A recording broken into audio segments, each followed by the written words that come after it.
السلام علیکم ورحمۃ اللہ وبرکاتہ۔ جیسے کہ روزانہ کے معمول سے ہم کچھ نہ کچھ اپنے اس یوٹیوب چینل پہ پڑھتے آ رہے ہیں، اسی طریقے سے آج بھی ہم جو ہے وہ سورہ فاتحہ کی کا آسان ترجمہ اور تفسیر پڑھیں گے الحمدللہ۔ سب سے پہلے ہم سورہ فاتحہ کا تعارف پڑھ لیتے ہیں کہ یہ نازل کہاں پر ہوئی، یہ سورت نازل کہاں پر ہوئی۔ تعارف: سورہ فاتحہ نہ صرف قرآن کریم کی موجودہ ترتیب میں سب سے پہلی سورت ہے، بلکہ یہ پہلی وہ سورت ہے جو مکمل طور پر نازل ہوئی۔ یہ ایسی پہلی سورت ہے جو مکمل طور پر نازل ہوئی۔ اس سے پہلے کوئی سورت پوری نہیں نازل ہوئی تھی، اس سے پہلے کوئی بھی سورت پوری نازل نہیں ہوئی نبی صلی اللہ علیہ وسلم پر، بلکہ بعض سورتوں کی کچھ آیتیں آئی تھیں۔ اس سورت کو قرآن کریم کے شروع میں رکھنے کا منشا بظاہر یہ ہے کہ جو شخص قرآن کریم سے ہدایت حاصل کرنا چاہتا ہو، اسے سب سے پہلے اپنے خالق و مالک کی صفات کا اعتراف کرتے ہوئے اس کا شکر ادا کرنا چاہیے، اور ایک حق کے طلبگار کی طرح اسی سے ہدایت مانگنی چاہیے۔ چنانچہ اس میں بندوں کو وہ دعا سکھائی گئی ہے جو ایک طالب حق کو اللہ سے مانگنی چاہیے، یعنی سیدھے راستے کی دعا۔ اس طرح اس صورت میں صراط مستقیم یا سیدھے راستے کی جو دعا مانگی گئی ہے، پورا قرآن اس کی تشریح ہے کہ وہ سیدھا راستہ کیا ہے۔ کہ جس بندے کو قرآن سے ہدایت حاصل کرنا چاہتا ہو جو بندہ، تو سب سے پہلے اس کو اپنے رب العالمین یعنی اپنے خالق اور مالک کی پہچان ہونی چاہیے، کہ اللہ کا تعارف ہو جائے، کہ اللہ کی پہچان کا ہو جانا یہ سب سے بڑی بات ہے۔ اس لیے اس سورت کو جو ہے وہ سب سے پہلے رکھا گیا کہ ہم پڑھیں گے اس سورت کا ترجمہ تو ہمیں پتہ لگے گا۔ اعوذ باللہ من الشیطان الرجیم۔ سورۃ الفاتحہ مکیہ۔ بسم اللہ الرحمن الرحیم۔ الحمد للہ رب العالمین، الرحمن الرحیم، مالک یوم الدین، ایاک نعبد و ایاک نستعین، اہدنا الصراط المستقیم، صراط الذین انعمت علیہم غیر المغضوب علیہم ولا الضالین۔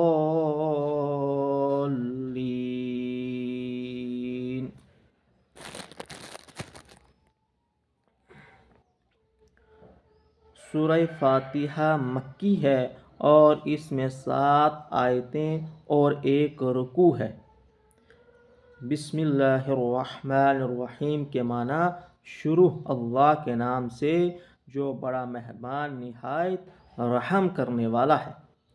الحمدللہ، تمام تعریفیں للہ اللہ ہی کے لیے، رب العالمین، جو تمام جہانوں کا پالنے والا رب ہے۔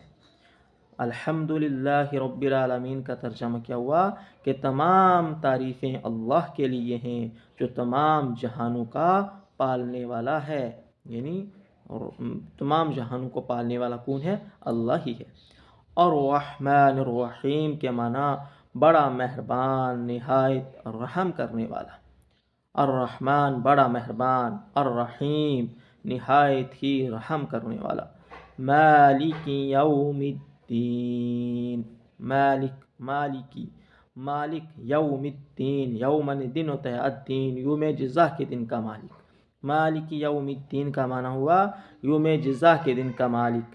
ایاک نعبد و ایاک نستعین، ایاک نعبد، ہم صرف تیری ہی عبادت کرتے ہیں، واو منے اور، ایاک نستعین اور تجھ ہی سے مدد چاہتے ہیں، یعنی ہم اللہ کے علاوہ کسی اور کی عبادت نہیں کر سکتے اور نہ ہی اللہ کے علاوہ کسی اور سے مدد مانگ سکتے ہیں۔ مدد کے لیے کس کو پکارنا ہے؟ اللہ کو پکارنا ہے۔ اللہ نے سکھایا ہے ہمیں اہدنا الصراط المستقیم۔ ہاں، گویا کہ ہم اللہ سے یہ دعا کر رہے ہیں اہدنا الصراط المستقیم، اے اللہ ہمیں ہدایت کے راستے پہ چلا دے، اے اللہ ہمیں ہدایت کے راستے پہ چلا دے، سیدھے راستے پہ چلا دے۔ صراط الذین انعمت علیہم، ان لوگوں کا راستہ جن پر تو نے انعام کیا۔ صراط الذین، ان لوگوں کا راستہ جن پر انعمت علیہم، جن پر تو نے انعام کیا، غیر المغضوب علیہم ولا الضالین، نہ کہ ان لوگوں کے راستے پر جن پر تیرا غضب ہوا، نہ کہ ان لوگوں کے راستے پر چلا ہمیں جن پر تیرا غضب نازل ہوا، اور نہ ہی بھٹکے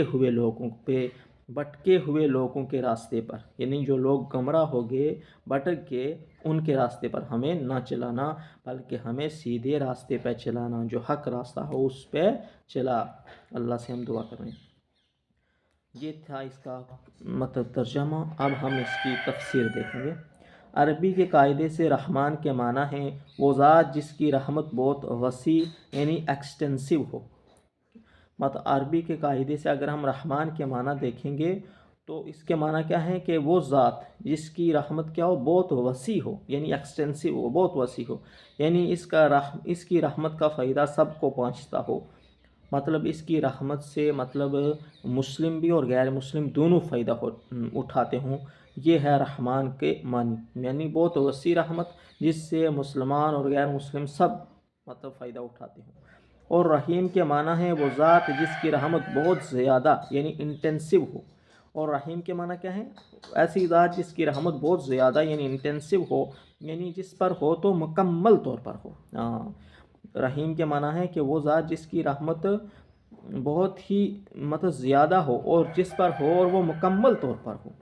اللہ تعالیٰ کی رحمت دنیا میں سب کو پہنچتی ہے، جس سے مومن کا کافر سب فیضیاب ہو کر رزق پاتے ہیں۔ اللہ کی رحمت تو ہر انسان پہ پہنچتی ہے، مطلب مومنوں پر بھی، کافروں پر بھی، اور سب جو ہیں وہ اس کا فائدہ اٹھاتے ہیں اور رزق پاتے ہیں، رزق حاصل کرتے ہیں اور دنیا کی نعمتوں سے فائدہ اٹھاتے ہیں۔ اور آخرت میں اگرچہ کافروں پر رحمت نہیں ہوگی، لیکن جس کسی پر یعنی مومنوں پر ہوگی، مکمل ہوگی کہ نعمتوں کے ساتھ کسی تکلیف کا کوئی شائبہ نہیں ہوگا۔ لیکن آخرت میں چونکہ کافروں کے اوپر کوئی بھی اللہ کی رحمت نہیں ہوگی، صرف اور صرف مومنوں کے ساتھ وعدہ ہے کہ آخرت میں جو ہے وہ مومنوں یعنی مومنوں کے اوپر، بلکہ ہم جو ہے وہ قرآن کے اندر کہیں بھی اگر دیکھا جائے تو مسلمان کا نہیں بلکہ مومنوں کے ساتھ اللہ نے مدد کا وعدہ کیا ہے، اس لیے بلکہ مومن بننا ضروری ہے۔ مسلمان تو ہم ہیں ہی، لیکن اصل جو چیز ہے وہ مومن بننا ہے، مدد جو ہے وہ اللہ کی مومنوں کے ساتھ آئی ہے، اس لیے ہمیں چاہیے کہ ہم ایک سچے اور پکے مومن بننے کی کوشش کریں کہ نعمتوں کے ساتھ مطلب قیامت کے روز جو مومن لوگ ہوں گے ان پہ اللہ کی رحمت مطلب بالکل مکمل جس پر ہوگی مکمل طور پر ہوگی، اور بغیر کسی مطلب تکلیف کے، کوئی نعمتوں کے ساتھ کسی تکلیف کا کوئی شائبہ نہیں ہوگا، مطلب نعمتوں کے ساتھ ہوگی اور کوئی بھی وہاں پر اسے کوئی تکلیف نہیں ہوگی۔ اس لیے فرمایا کہ دنیا جو ہے وہ کافر کے لیے کیا ہے؟ مطلب جنت ہے، اور مومن کے لیے کیا ہے؟ قید خانہ ہے۔ اس لیے ہمیں جو ہے وہ دنیا کو جنت نہیں بنانا ہے۔ یہ تو حدیث ہے کہ السجن المؤمن، دنیا جو ہے وہ مومن کے لیے جنت بلکہ قید خانہ ہے، اور کافر کے لیے کیا ہے؟ جنت ہے۔ اس لیے ہمیں جو ہے وہ دنیا میں اتنا ہی رہنا ہے، مطلب اتنا کچھ ہی کرنا ہے جتنا اس کے اندر رہنا ہے، مطلب یہاں سے دنیا سے ہمارا لگاؤ بہت کم ہونا چاہیے، کیونکہ ہم نے یہاں پر تھوڑی دیر رہنا ہے، تھوڑی دیر کے لیے۔ جیسے کہ ایک مسافر کہیں جاتا ہے تو وہ 2-3 دن وہاں ٹھہرتا ہے تو اس کے پاس جو سامان ہوتا ہے وہاں رہنے کے لیے وہ بہت کم ہوتا ہے، کیونکہ اس کو پتہ ہوتا ہے میں نے کچھ دن اپنے گھر واپس چلے جانا ہے۔ اسی طریقے سے ہم دنیا کے اندر بھی ایک مسافر کے طور پر آئے ہیں۔ ہمارا اصل ٹھکانہ جہاں جنت مطلب آخرت ہے وہاں پر ہی ہم نے جانا ہے، تو اس لیے ہم نے دنیا کے اندر رہنے کی اتنی ہی تیاری کرنی ہے جتنی مطلب ہمیں جو مطلب جس سے ہماری ضرورت پوری ہو جائے، بلکہ دنیا کو جو ہے وہ جنت بنانے کی کوشش نہیں کرنی ہے۔ اس لیے ہمیں چاہیے کہ ہم جو ہے وہ زیادہ سے زیادہ آخرت کی فکر میں لگے رہیں۔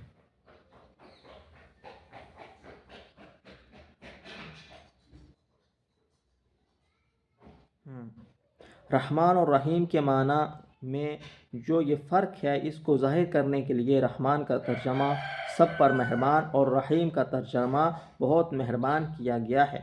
اگر آپ کسی عمارت کی تعریف کریں تو در حقیقت وہ اس کے بنانے والے کی تعریف ہوتی ہے، لہٰذا اس کائنات میں جس کسی چیز کی تعریف کی جائے وہ بالآخر اللہ تعالیٰ ہی کی تعریف ہے، کیونکہ وہ چیز اسی کی بنائی ہوئی ہے۔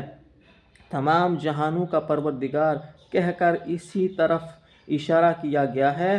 انسانوں کا جہان ہو یا جانوروں کا، جمادات کا جہاں ہو یا نباتات، آسمانوں کا جہاں ہو یا ستاروں، سیاروں اور فرشتوں کا، سب کی تخلیق اور پرورش اللہ تعالیٰ ہی کا کام ہے، اور ان جہانوں میں جو کوئی چیز قابل تعریف ہے وہ اللہ کی تخلیق اور شان ربوبیت کی وجہ سے ہے۔ روز جزا کا مطلب ہے وہ دن جب تمام بندوں کو ان کے دنیا میں کیے ہوئے اعمال کا بدلہ دیا جائے گا۔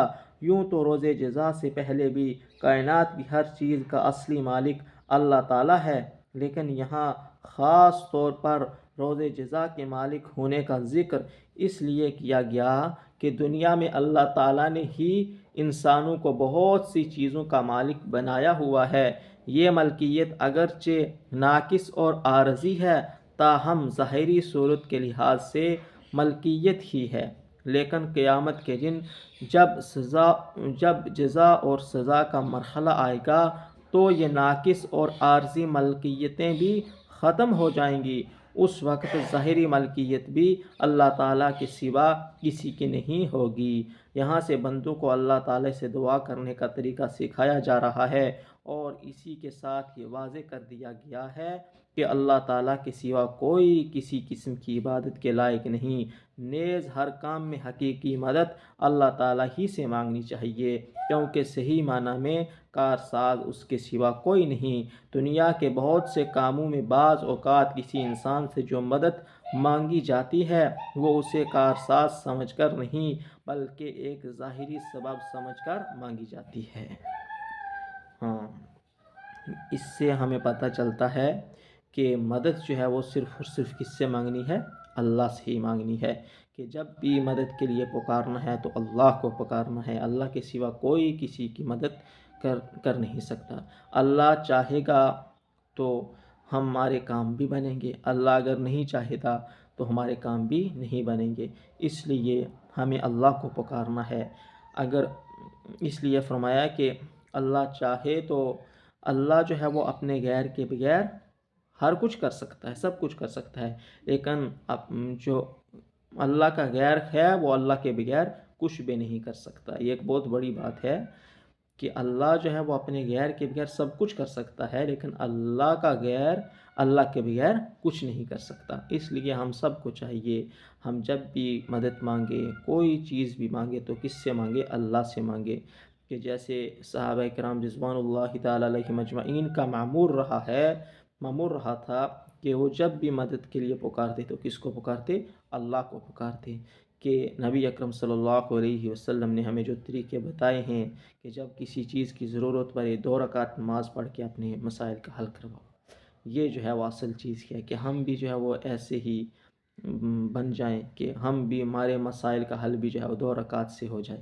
کتنی اچھی بات ہے کہ ہم بھی جو ہے وہ نماز سے اپنے مسائل کا حل کروانے والے بن جائیں، 2 رکعت پڑھ کر اللہ سے خوب مانگ گر گڑا کر جو ہے وہ اپنا کام پورا کروانے، یہی جو ہے وہ اصل بات ہے۔ اس لیے ہم سب کو چاہیے کہ مدد کے لیے اللہ کو پکارنا ہے، تو آج جو ہے وہ ہم نے سورہ فاتحہ اور اس کی سورہ فاتحہ کا آسان ترجمہ قرآن اور اس کی تفسیر کو سمجھا۔ کل اسی طرح ہم جو ہے وہ سورہ بقرہ سے آگے، مطلب اس سے آگے جو مطلب صورت ہے، یعنی سورہ بقرہ کی جو ہے وہ